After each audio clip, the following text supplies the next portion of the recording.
Nabalot ng tensyon ang rally ng ilang militante sa SM North EDSA bilang pagkundena sa earthballing sa SM Baguio. Ang kilos protesta humantong sa tulakan at gitgita ng mga gwardya at rallyista. May ulat on the spot si Julius Segovia. Julius?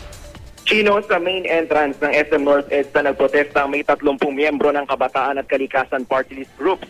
Bit-bit ang mga placard na hugis pine trees, kinundena ng mga nagrarally ang earthballing. Pagpupunot ng mga puno sa may SM Baguio para bigyang daan ang itatayong parking lot. Di raw makakalikasan ng earthballing lalo't di naman 100% ang survival rate ng mga punong sasailalim sa pamaraang ito. Pero tila nalunod ang protesta ng malakas na sound system ng mall. Inaalam pa natin kung sinadya ito kaya o para tapatan ng rally o nagkataong gimmick lang. Ano man nairita ang mga nagrarally. Dito na nagsimulang tulakan at siksikan sa pagitan ng mga nagrarally at mga gwardya ng mall. Pinalibutan ng halos 50 gwardya ang mga nagrarally hanggang sa makulong at pilit na pinalabas ng compound ng mall. Di natinag ang mga demonstrador. May ilan sa kanilang nasiksik ng husto at may ilang iba pang nasakal.